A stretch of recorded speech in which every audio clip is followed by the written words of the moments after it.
Hello, Comic Frontline viewer, and welcome.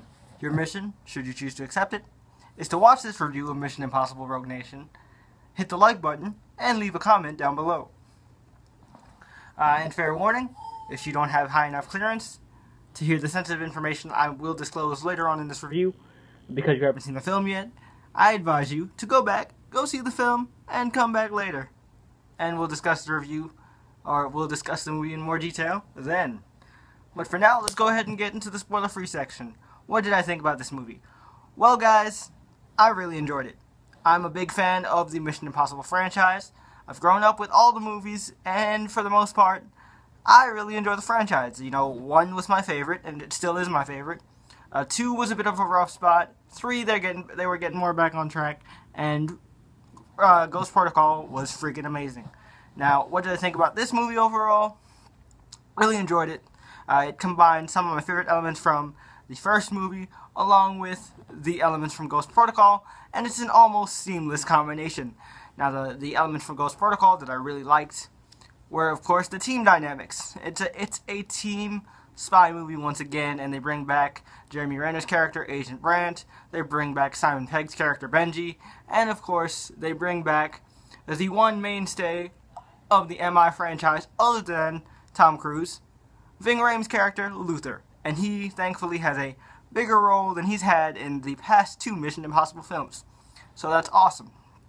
Cast chemistry is through the roof. It's great. Action sequences are great. I love the score, as always, for Mission Impossible movies. And, you know, the element that they brought back from the first movie that they bring into this is tension building and suspense. They do a really good job at building up tension and suspense throughout some of these scenes. Cinematography was great as well.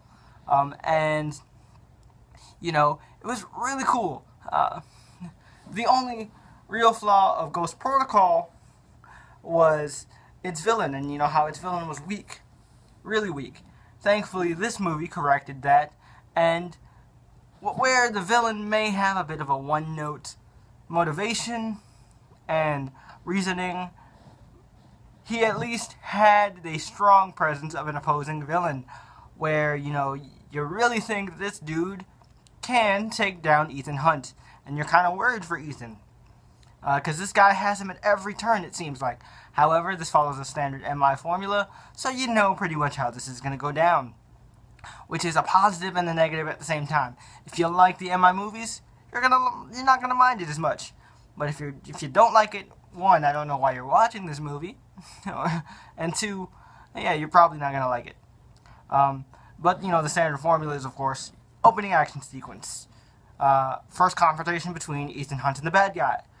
Then you have the heist scene, and then you have the extended long action sequence, which results in the taking down of the bad guy and Ethan Hunt saving the day. So yeah, that's pretty much how it goes, and yeah, it plays out that way. Another kind of negative I have about this movie is Rebecca Ferguson's character, Agent Elsa Faust. Now, she's not a bad character per se. She's awesome. She has great action sequences, and she's a real badass. She gives off this Haley Atwell, Black Widow combination vibe.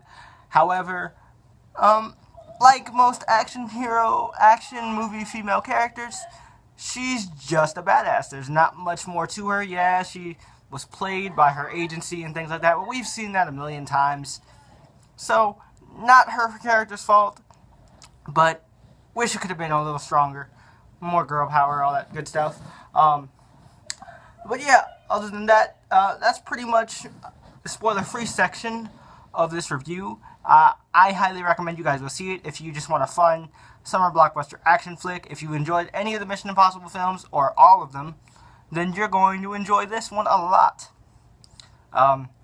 If you don't mind it sticking to the formula. But I don't know, if it ain't broke, don't fix it, right?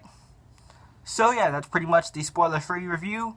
Now we're going to get into spoilers, so you have been warned. They gone? Okay, spoiler time, you guys. So, the best action sequence of the movie was not the plane sequence that we saw in the trailer, which we saw as the big opening action sequence. Nah, for me, the best action sequence was the freaking car chase that was turned into a motorcycle chase. I don't know what it is, but I like motorcycle chases a lot, and it was freaking epic. The beginning was a bit slow. I found myself kind of nodding off in that little opera scene where the second time we meet Rebecca Ferguson's character. And like I said, the villain, Lang, he was very imposing, but his motivations were kind of meh. You know, they were kind of one note. You know, he's a monster created by the government, and he blames the system for making him into what he is, so he wants revenge by taking the system down. But yeah, I still really enjoyed the film. Thought it was really well handled, and like I said, combines my favorite elements from the first movie along with my favorite elements from Ghost Protocol.